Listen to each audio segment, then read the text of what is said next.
¿Cómo están? ¿Cómo les va? Bienvenidos a Desafíos Globales Contemporáneos. Estamos en el cuarto capítulo junto al doctor Christian Breitenstein. Christian, desde Alemania, ¿cómo estás?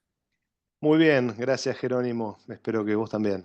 Bien, muchas gracias, Christian. Bueno, hoy tenemos la segunda parte del segundo desafío que estamos planteando en este ciclo, que es la guerra, ¿no? El otro día conversamos sobre los conflictos actuales, sobre guerras convencionales, sobre el formato militar que han tomado los conflictos bélicos en este siglo XXI, pero ahora tenemos que abordar tal vez un desafío que hasta hace algunos años, un par de décadas nada más, era impensado, pero que hoy probablemente estemos hablando de grandes protagonistas de las guerras modernas, que es todo lo que tiene que ver con el mundo ciber, ¿no, Cristian?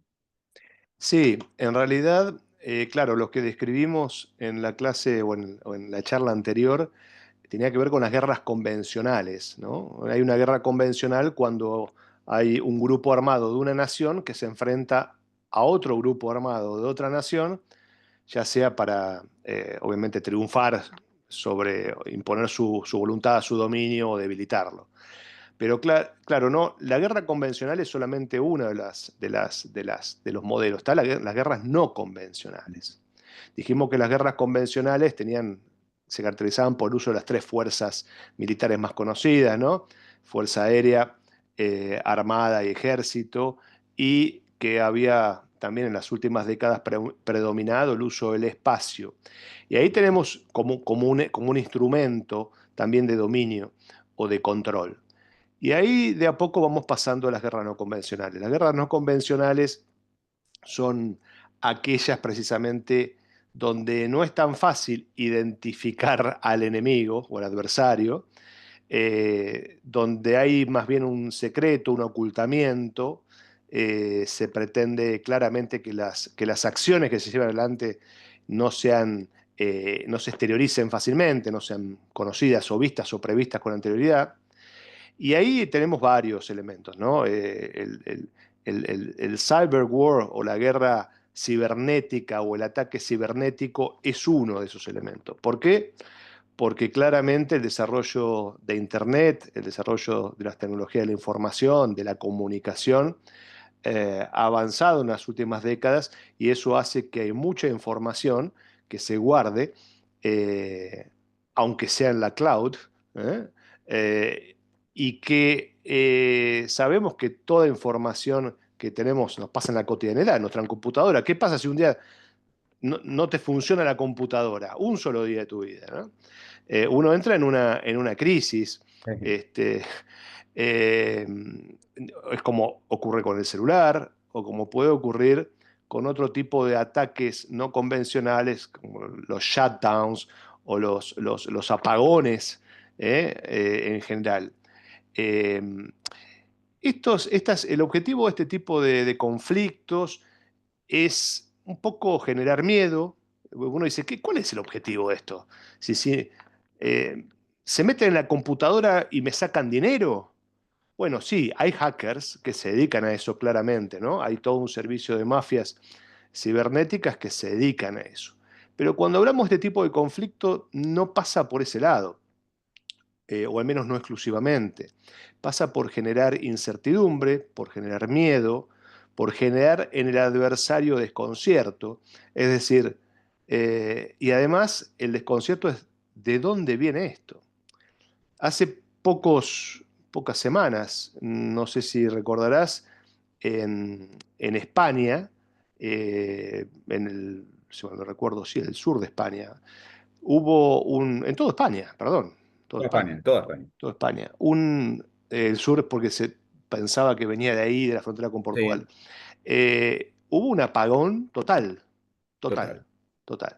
Apagón de Hasta luz, digamos, ¿no? De apagón de electricidad. luz, sí, sí, apagón de electricidad, apagón eléctrico, donde está perfectamente medida la cantidad de energía que se necesita, que venía generando el sistema energético eléctrico español y de pronto se pinchó, se cayó totalmente. Mm. En décimas de segundo, 0,4, una cosa rapidísima. hasta el día de hoy no se sabe qué pasó. No.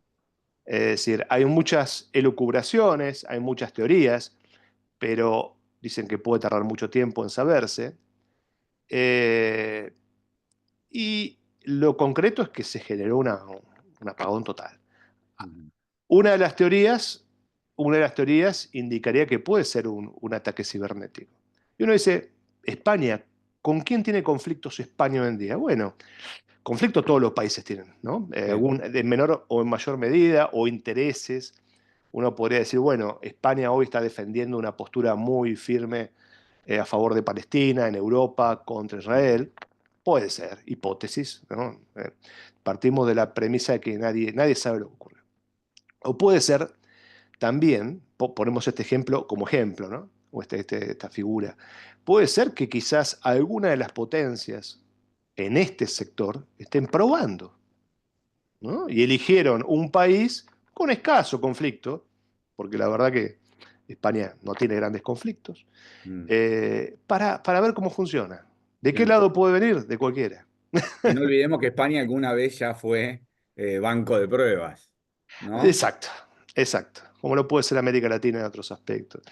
Eh, Eh, a ver, entramos ya en las teorías no conspiratorias, pero las teorías más complejas, que al fin y al cabo eh, hay que encontrar explicación, porque lo cierto es que, excepto que alguien diga, no, son los extraterrestres, lo mm. más lógico sería que desde algún lugar aparentemente hubo un ataque.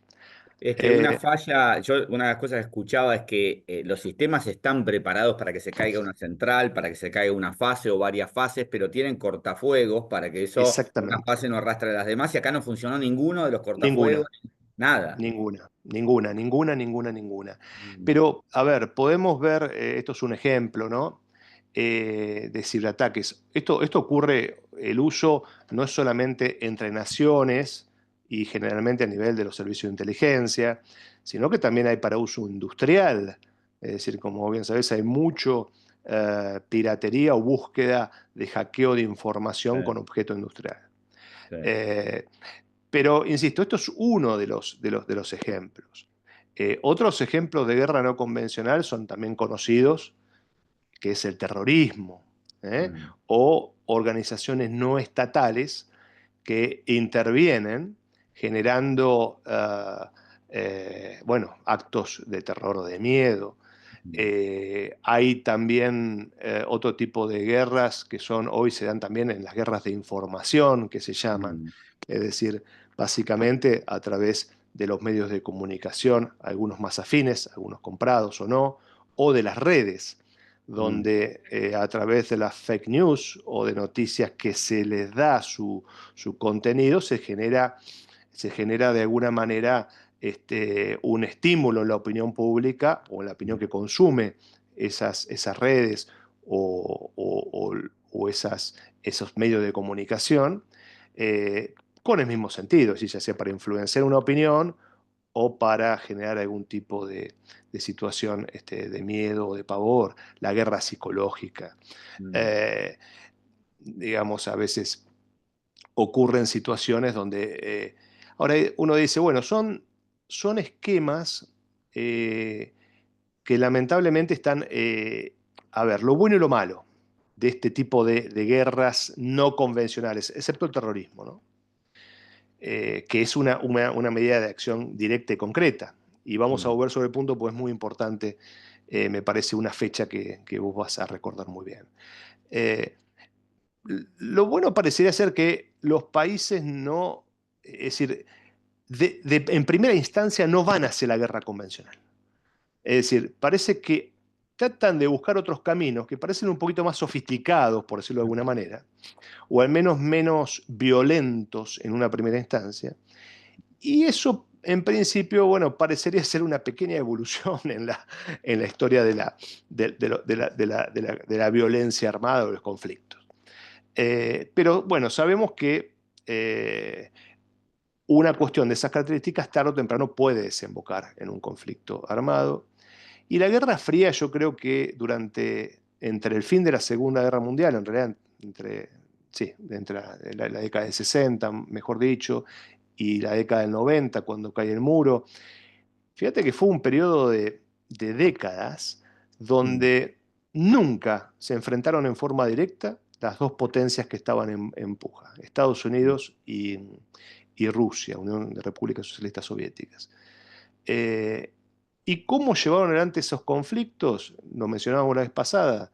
Primero, en terceros lugares, es decir, claro. Vietnam, Afganistán, en algún momento, Corea del Norte y Corea Corea. del Sur, exacto. Ah, En algunas regiones africanas, en Medio Oriente. Si lo queremos poner en otros términos, y aquí, por ejemplo, es un ejemplo también de guerra no convencional, América Latina, a través de la estimulación de gobiernos de facto, por ejemplo, es decir, ah, pero que estuvieran alineados, o gobiernos democráticos alineados con el eje, en este caso americano, o gobierno de facto, la famosa doctrina para la seguridad nacional, eh, donde los gobiernos de facto abrevaban claramente también del gobierno de entonces norteamericano, con la idea de que el continente americano no hubiera un pie comunista. oh, Hubo una única excepción, como bien recordarás, en la década del 60 con Cuba y mm, los misiles apuntando, ahí estuvo apuntando a Estados Unidos, ahí fue un momento de altísima escalación y tensión donde muchos avisoraban la Tercera Guerra Mundial. mm. Fue el único momento, y más en el continente americano, donde eso ocurrió. Luego, insisto, hubo guerras y conflictos en terceros países, y lo que sí sobre todo hubo es una gran guerra no convencional en distintos ámbitos. Basta recordar Hollywood, donde las mismas películas de Hollywood siempre marcaron la producción cultural norteamericana, que el enemigo era el ruso. Ahora, No, totalmente. casualmente ahora vemos que los enemigos parecen asiáticos, ¿no? Sí, Eso. sí, sí. Tal cual vos decís, Estados Unidos ha utilizado la guerra no convencional a lo largo de su historia, que no es muy larga, la historia, digo, Ujú, ¿no? Yo recuerdo veranos en el campo donde mis abuelos iban a dormir la siesta y yo, como no quería dormir porque era un chico, un adolescente que no duerme la siesta, me ponía a leer y leía los libros y después me ponía a leer esa colección de la revista Selecciones del Reader sí, Digest, sí, sí, donde sí. recuerdo artículos que yo a los 12 13 años decía, pero ¿cómo van a publicar esto? Ya en ese momento, porque decía que los comunistas se comían a los niños, ¿no? Y cosas por el estilo. Después teníamos aquel cómic Capitán América, que después se hizo película, Ujú. donde es un superhéroe con la bandera, que está disfrazado de la bandera de Estados Unidos, y su enemigo es Cráneo Rojo. O sea que esa guerra cultural, no en el sentido de Kulturkampf, de a la No, no, alemana, no, no, no. ¿no? Bueno, Creo Rocky, ¿no? de Iván Drago, Rocky, claro, ahí yo creo que fue el pico, ¿no? el Todo el pico. Politburó aplaudiendo al estadounidense forzado versus el soviético hiperpreparado que cae en la derrota. Así que eso, tal cual vos lo decís, ahí tuvimos ya unas pistas de que eso en la Guerra Fría, en lo que estamos denominando guerra no convencional, estaba muy, muy, muy arriba de la mesa. Sí, absolutamente. Y no lo inventaron ni Estados Unidos ni Rusia en la Guerra Fría. Es decir, tiene muchísimas siglos de existencia, pero más allá de eso, claramente la tecnología ha aportado una instrumentalidad que antes no existía y de la cual se ha aprovechado. Eh, el otro día mencionábamos también el tema satelital, y aquí no me quiero olvidar de esta corrección antes de entrar a otro tema, porque recordás que hablamos del espacio como un lugar medio res nullus, como un Sí. lugar donde nadie... Y recordé que había un tratado sobre el espacio. Y, Mm, y efectivamente, hay un tratado internacional que se firma en la Tierra entre más de 100 países sobre el ultraespacio. ujú, Y donde los países se comprometen a no desarrollar armas nucleares en el ultraespacio, a no apropiarse de ningún espacio por sí mismo, es decir, no se pueden apropiar, y a no usar ningún tipo de tecnología del espacio con fines bélicos. bélicos. O sea que ningún país podría decir la luna es mía o esta No, parte de la luna es mía. no, y tampoco pone una base nuclear o una base militar. Mm, Ahora, claramente, esto es un tema recurrente en la política internacional, quién controla la efectividad de los tratados internacionales. Es decir, imaginémonos que tenemos algunas dificultades dentro del globo terráqueo, mucho más es en el ultraespacio. Esto digo porque uno de los temas más importantes de la discusión de política internacional es la coacción, la posibilidad de que exista un ente supranacional que opere como autoridad internacional. Claro. ¿No? Hoy podemos hablar de la ONU, podemos hablar, pero sabemos que eso no funciona así. Ya vamos a ir sobre ese tema. Pero Bien. te quería marcar una fecha que es un antes y un después en la historia de la guerra contemporánea. Y es el 9/11, ¿eh? O el 11 de septiembre, que fue el día, quizás para el resto del planeta puede ser un día traumático, duro, que nadie se lo olvida, pero no tanto como el efecto que ocasionó y generó en Estados Unidos. Y eso es el día de las Torres Gemelas, ¿no? Donde los aviones se colisionaron directamente, intencionalmente, contra las Torres Gemelas, inclusive contra el Pentágono,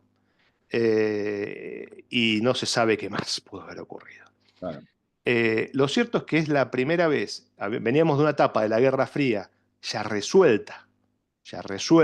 El fin de la Estados Unidos, historia. el fin de la historia, Fukuyama, eh, eh, donde Estados Unidos, poder global dominante, nunca había tenido una agresión interna, excepto en el 40 y a fin de la Segunda Guerra Mundial, con, con los japoneses en Pearl Pearl Harbor. Harbor. Eh, y ocurre esta situación. Eso cambia totalmente el paradigma de la seguridad interna Sí. y externa de Estados Unidos. Contemporánea me refiero. Eh, ¿Y qué había ocurrido? Bueno, aparentemente fue un acto terrorista.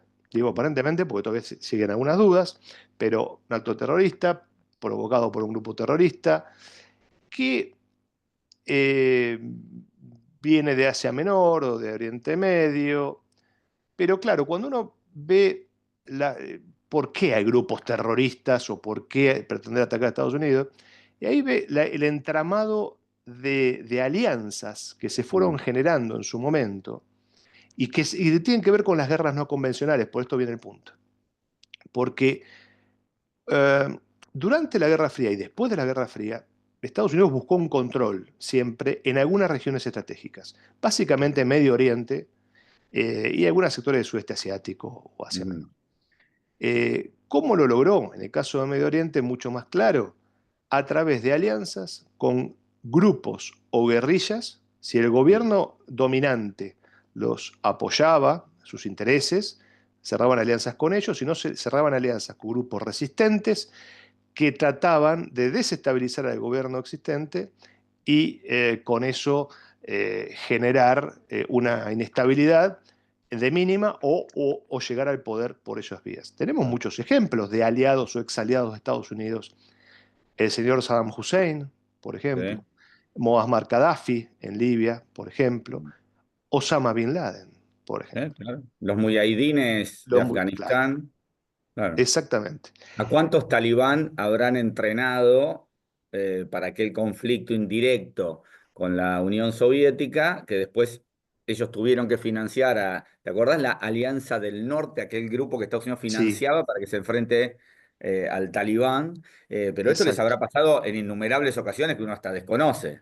Exactamente. Con dinero de origen desconocido, con un montón de situaciones, suministro de armas, alianzas, pero con una, digamos así, con una finura que hacía que al ojo de un público este, eh, no tan atento,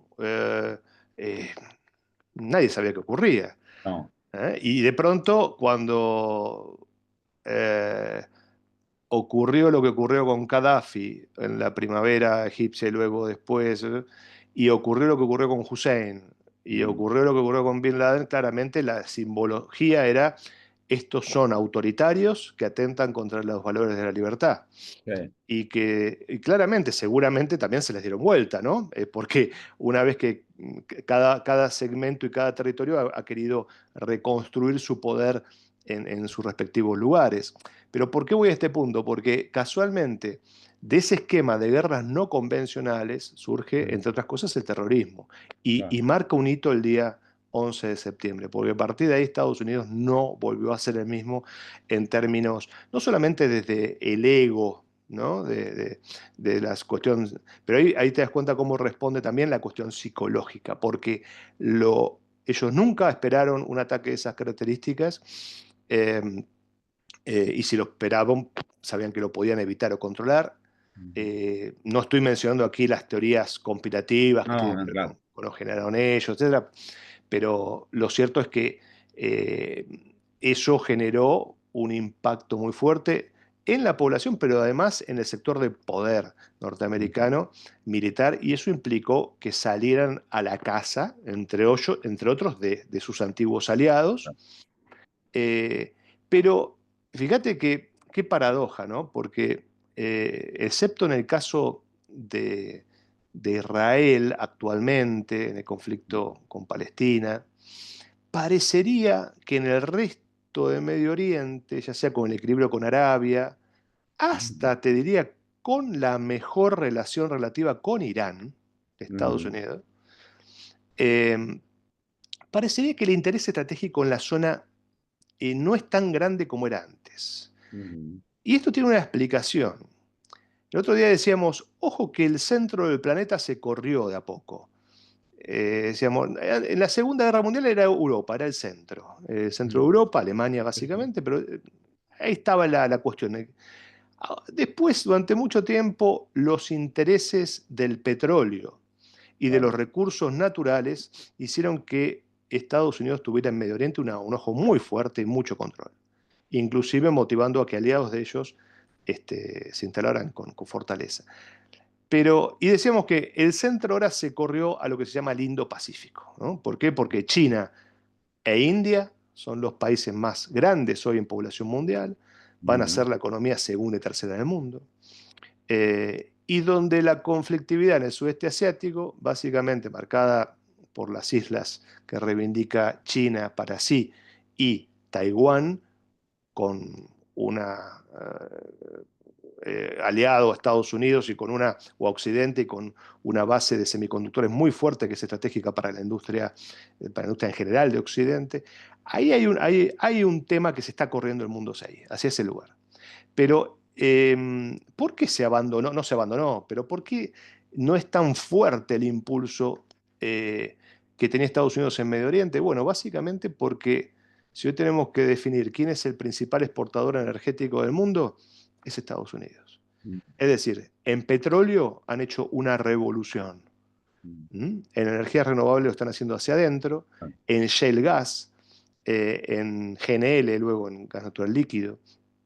Eh, Eso implicó que a partir de descubrimientos en sus propios territorios, desarrollos importantísimos a nivel energético, son no solamente autosuficientes, sino exportadores. Claro. Y eso implica que la variable principal, que era antes la necesidad de tener asegurados los recursos naturales ahí, no es tan fuerte. Y eso implica que hay algunos procesos donde se va de alguna manera despacificando, insisto, la excepción de Israel y Palestina, la región, eh, porque hay un acuerdo con Irán por el Tratado de No Proliferación Nuclear, hay una asunción de que sectores musulmanes extremistas pueden gobernar, en tanto y en cuanto, como es el caso de Afganistán. Es decir, vemos todos los días las cuestiones rígidas del Sí, sí, gobierno sí. actual afgano, pero parecería que hay algún acuerdo donde, Sí. O donde Siria, o mismo el o actual gobierno, Siria, sí. con el nuevo rebelde que de alguna manera, eh, eh, digamos, ocupó Siria y destronó a Al-Assad, que está en Rusia. Sí. Todo ese proceso lo que tiene que ver con que am, cuando los intereses no son tan fuertes, buscamos un esquema de pacificación. Eh, y donde el interés que prima es que esos grupos armados o terroristas, la primera cuestión que Estados Unidos pone es no atacar a Estados Unidos. Claro. ¿Mm? Que no volver a repetir esa historia que fue el 9/11, porque eso genera un proceso de desestabilización. Pero bueno, la política como internacional, como vos bien sabés, es algo absolutamente inestable, ¿no? Mm. Nadie puede sacar una foto y decir esta foto va a permanecer mañana. Cualquier cosa la desestabiliza y esa desestabilización eh, genera que un actor en política internacional tiene que moverse eh, con varios ojos, ¿no? Y con varias perspectivas a la vez porque cualquier cuestión puede cambiarla. Bien. Y Europa, Cristian, en este tiempo, ¿no? Porque uno mira, el otro día vos comentabas que Europa ha decidido rearmarse, que se está duplicando y hasta triplicando el porcentaje de PBI que los estados tienen obligación de invertir para reconfigurar militarmente sus fuerzas armadas.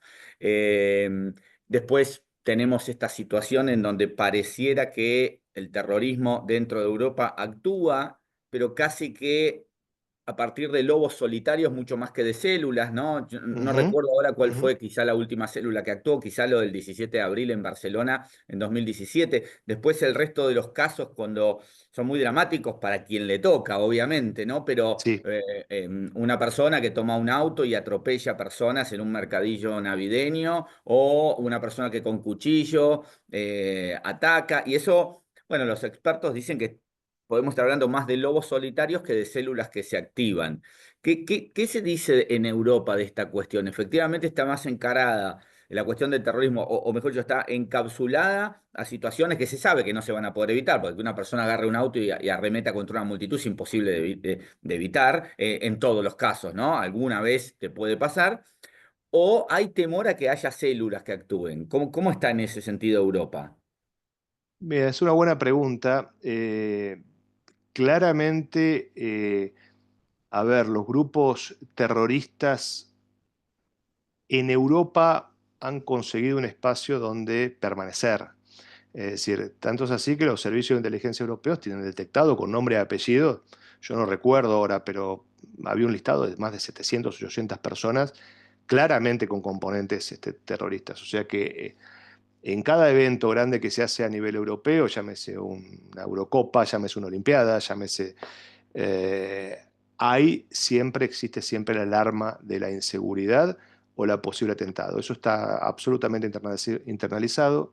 Quizás Estados Unidos lo tenga igual o no. Quizás lo tenga mejor, no digo mejor manejado, pero me parece que al ser el país donde sus servicios de inteligencia son los número uno del mundo, claramente tiene una ventaja competitiva, por decirlo de una manera, Mm. y permite no solo prever o manejar mejor su propio territorio, su protección, sino que también vive asesorando a sus aliados en Mm. cómo proceder, ¿no? Hay muchas alarmas, o te diría que la mayoría de las alarmas vienen de los servicios secretos norteamericanos, no porque sean incapaces los europeos, sino porque en estas guerras no convencionales hay tecnología, hay niveles de infiltración que son absolutamente superiores a la media europea, digo, a nivel tecnológico, y infiltración me parece que es claramente superior. Y a nivel presupuesto seguramente también. Entonces Bien. eso hace que, ahora, llegando a tu pregunta, sí, la alarma está, eh, yo creo, parecería que son más lobos solitarios Ujú. que células, pero las células o muchos elementos celulares aún están. Y se le hace un seguimiento, van y vienen. Eh, Claro. en términos también de guerra no convencional, también hay muchas fundaciones, ONGs, hermandades musulmanas Sí, sí, sí, que sí. tienen bajo esa cobertura, financian determinadas actividades que a veces no son tan espirituales como parecen. No, claro. Pensaba en el caso de Cataluña, que es el que más conozco, en donde el líder de la célula, estaba al frente de una mezquita que recibía financiamiento estatal, de Ujú. nivel de la Generalitat de Cataluña, pero también del nivel del Estado español. Había sido informante de la Agencia de Inteligencia Española. Y después también impacta mucho cada vez que ocurre alguno de estos actos. Recuerdo el caso de Bataclan, esa serie de Mm, atentados en Francia en sí. 2015, en donde las fuerzas de seguridad y de inteligencia luego dicen, bueno, estos atentaron 9 personas, de las cuales 7 estaban en la lista Sí, de... Y uno dice, pero ¿cómo? Los así tenés es, marcados como que pueden así cometer es, un atentado y van y lo cometen, así es. ¿no? Sí. Es como que eso... Y te diría algo más. En el caso de Estados Unidos, creo que si está sospechado, no por ahora por Trump, anterior, si estás sospechado de terrorismo, no puedes permanecer en el territorio. Si no puedes ingresar. Claro, Eso es un tema, ¿no? Porque tener aquí, bajo tolerancia, 700 personas no es algo muy, muy cómodo. Y además genera que sea un territorio afín para este tipo de conflictos, ¿no? claro. Pero, em, si me permitís, hay una guerra que también la mencionamos el otro día y que es la guerra, no, por decirlo así, de conflicto. Ojalá que no llegue a guerra, pero es el conflicto más claro que tenemos en este escenario mundial, que parece que se viene y está todos los días en los diarios, ¿no? Que es el Mm, de Estados Unidos y China. mm, Eh, Cuando en la Guerra Fría Estados Unidos y Rusia combatían, nos encontramos ante un mundo bipolar, mm, ¿no? Terminó la Guerra Fría, Estados Unidos triunfador, neoliberalismo como sistema de mercado globalizado, reaganismo, consenso de Washington. mm. Eh, el fin de la historia, Sí. Fukuyama. Terminó la historia, acá no hay, nada más, no hay más nada que hacer. Pero claro, la historia no es así, no termina, ¿no? No, Entonces, de a poco, en la globalización económica y financiera, Estados Unidos vio que, desde el punto de vista del mercado, la globalización que la promovió Estados Unidos básicamente como gran triunfador con sus aliados europeos, que tenía buenos beneficios para sí mismo primero y después podemos discutir para terceros países. Entonces, producir a bajo costo en un lugar que no fuera Estados Unidos era de alguna manera, bajo este concepto, generar un win-win, ¿no? Un sistema mm, donde nuestras empresas americanas pueden producir a menor costo y mm, en aquellos lugares donde no hay industria comienza a haber una incipiente industria que se va desarrollando, etc. El gran socio de esta globalización, el socio menor, absolutamente menor, era China, ¿no? claro. Donde todas las industrias occidentales iban a llevar sus sucursales a producir algo ahí, o al menos una parte, luego la reimportaban, en un Mm, entramado que se fue tejiendo en 20 años y que posibilitó el crecimiento de la economía a tasas chinas, como se claro. dice, casi 10% anual, 9% anual. Es decir, un esquema absolutamente no visto en las últimas décadas, por lo menos, de crecimiento económico. Entonces, de pronto, ese sistema global generó un gran crecimiento económico chino y claramente China no es un país más, es un país que tiene una historia, que tiene una tradición, que tuvo un rol muy importante a nivel de la humanidad, de imperio imperial, dominante, y que claramente primero tiene una postura defensiva, de protección a sí mismo, pero es donde empiezan los fantasmas a circular, ¿no? Este, al crecer tanto China se convirtió claramente en un desafiante al poder de Estados Unidos de distintos lugares. Claro. Hay un libro que yo te lo sugerí la vez pasada, que es muy interesante, que se llama, el autor se llama Graham Allison, es de Harvard, y el libro se llama La trampa de Tucídides. Tucídides escribió la historia de la guerra del Peloponeso Mm, entre, hablamos más de 2000 y pico de años atrás, 500, y el surgimiento donde había una potencia que estaba emergiendo y una potencia existente. Y era el dilema entre Atenas y Esparta. Analiza Allison cuáles fueron desde ese momento hasta ahora las etapas donde en el mundo había o hubo una potencia existente y una potencia que ingresaba en el sistema y amenazaba su liderazgo. claro, ¿Y cómo se solucionó ese problema, ¿no? Digamos, entre dos machos alfa, diríamos, claro. ¿no? Y en 16 casos de los 16 casos existentes en la historia, 16 casos Ujú.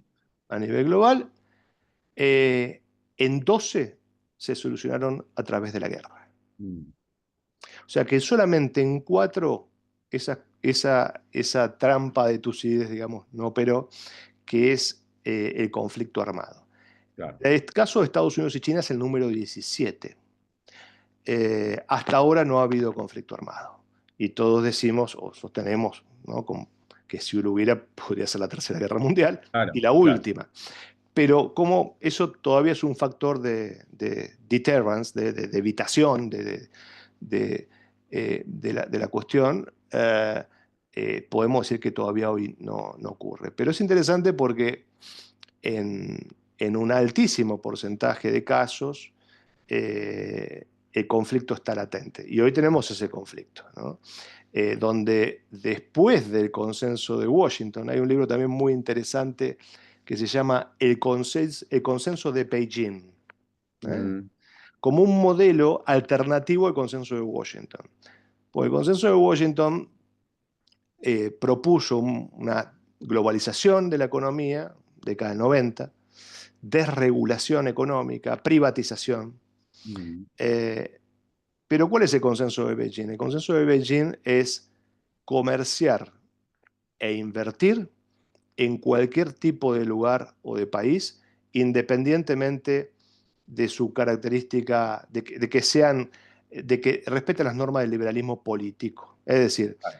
Beijing negocia con cualquier autocracia o autoritarismo del mundo. Es decir, no es un reparo, Estados Unidos también, pero me refiero que no es un reparo en términos ni siquiera de relato, porque yo recuerdo cada vez que viajaba la secretaria de Estado Internacional de Estados Unidos a China, que viajaban, o de Europa, los Claro. periodistas le preguntaban, bueno, ¿usted cuestionó los derechos humanos en China? Ah, pagás un costo. Pagás un costo. Y además tenés que decir que sí. Y además Claro. es parte del diálogo que está pautado previamente. Donde dice, mire, a usted le voy a pedir que por favor respete los derechos humanos y sea una democracia liberal. Es parte del diálogo ya preacordado. Los chinos no tienen ningún tipo de problema con eso. Entonces, en continentes como África o en continentes América Latina, que son, podemos decir, democracias en algunos casos iliberales, se dice, es decir, no son el modelo perfecto de democracia liberal porque hay caudillismo, porque hay eh, distintas cuestiones, desde el punto de vista procedimental son democracias casi perfectas, pero desde el punto de Sí, sí. vista del modelo europeo ideal siempre va a haber un cuestionamiento. O en el caso de Medio Oriente o de búsqueda de aliados dentro del ejido de sudeste asiático. Es decir, el consenso de Beijing vino a flexibilizar un poco la lógica del mundo. Y claro, eso también es una ventaja competitiva, entre comillas. No digo que esté de acuerdo con ella, digo simplemente que flexibiliza, porque comercio con quien sea, si un dictador es un dictador, si no es un dictador, y generó acuerdos económicos estratégicos.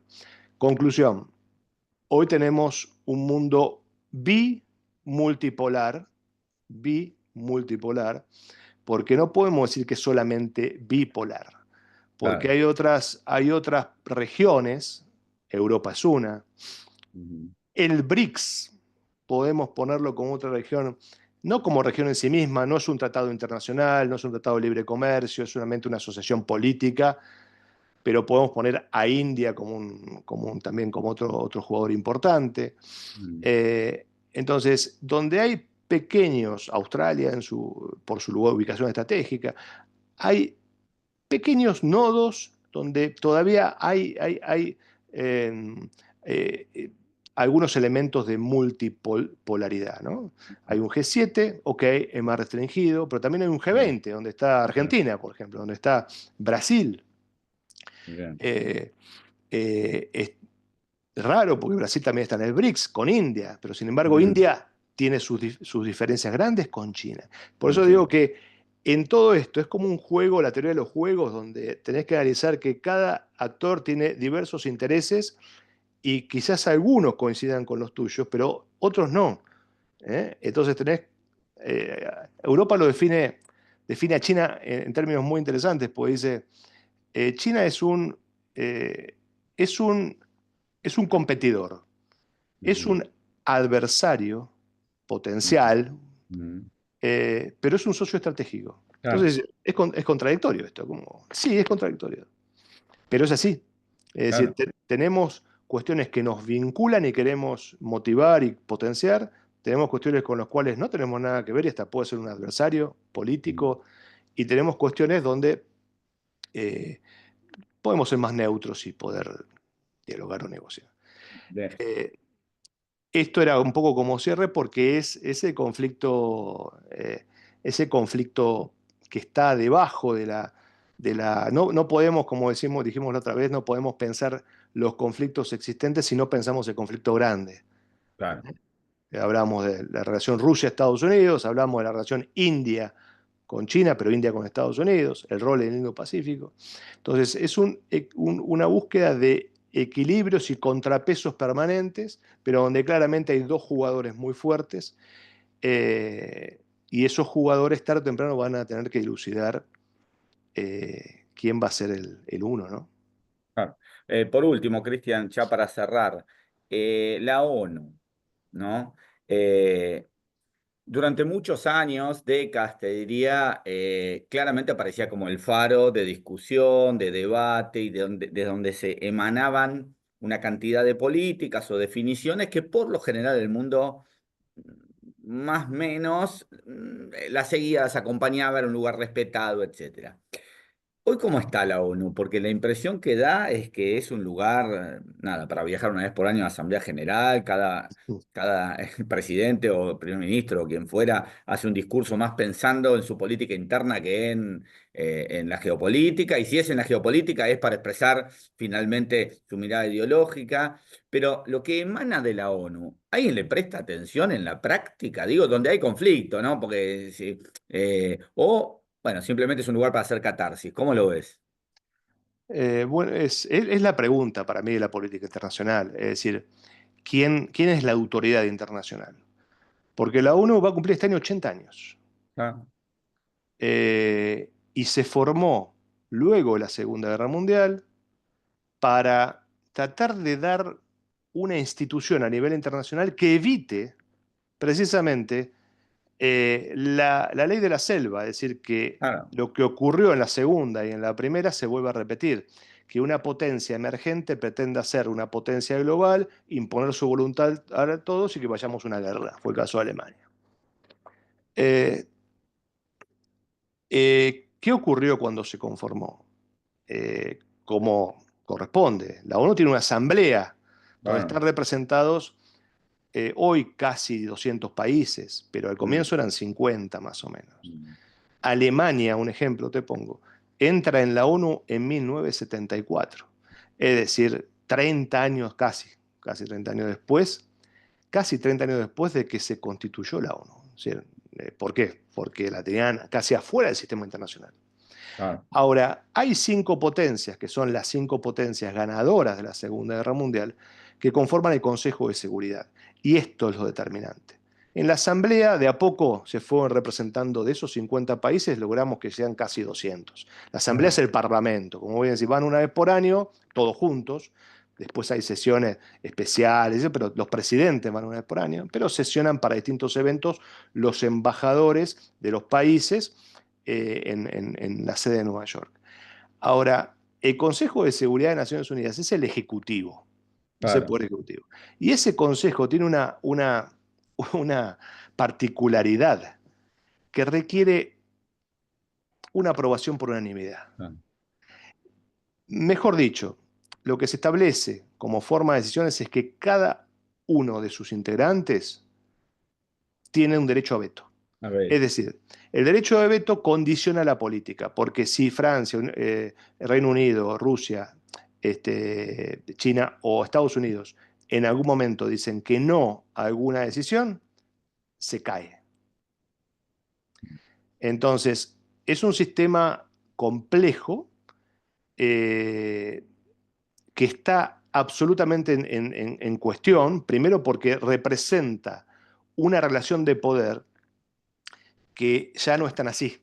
De hecho, hoy desde varios lugares se pide una ampliación del Consejo de Seguridad a más naciones que tienen un rol importante, entre ellas en América Latina, por ejemplo. Brasil es un claro jugador que podría Claro, estar, México. Si uno mira la representación global, está subrepresentado ese Consejo. ¿Por qué? Porque responde a los ganadores de la Segunda Guerra Mundial.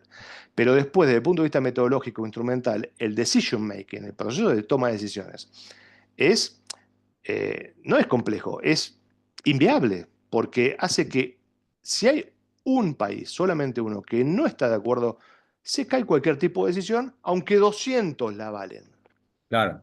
¿Mm? Y ese es te diría que es el principal dilema de Naciones Unidas o de una institución supranacional hoy. Ahora, está la otra mirada también, ¿no? Porque uno dice, bueno, entonces no sirve para nada, hay que cerrarlo.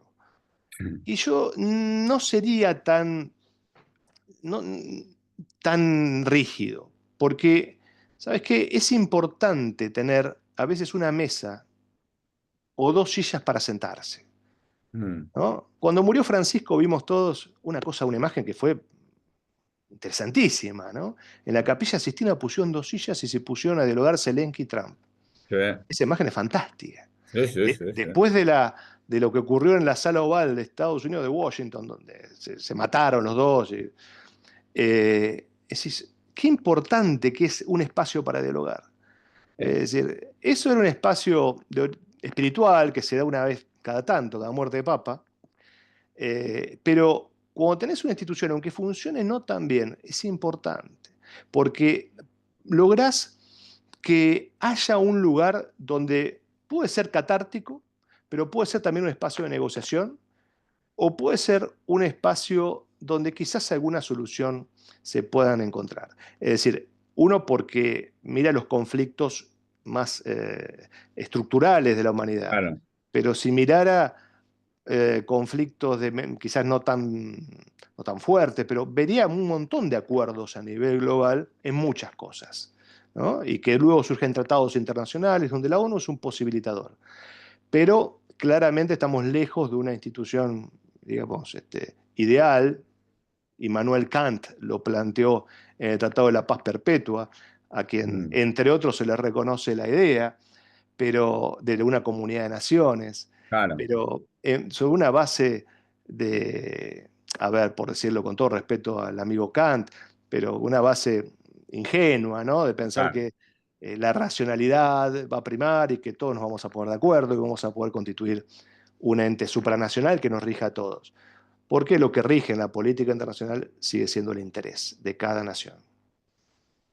Bien, Cristian, bueno, un gusto como siempre. Acá terminamos el capítulo de la guerra. Nos vamos a encontrar en el próximo capítulo para empezar a hablar de las crisis económicas, financieras, sociales que estamos viviendo en el mundo y que es uno de los grandes desafíos contemporáneos. Así que te esperamos por acá y nos encontramos tanto a través del canal de YouTube de la universidad como el de Spotify en el formato podcast. Así que bueno, Cristian, te mando un abrazo y gracias por todo. Abrazo, Jerónimo, muchas gracias. Muchas gracias.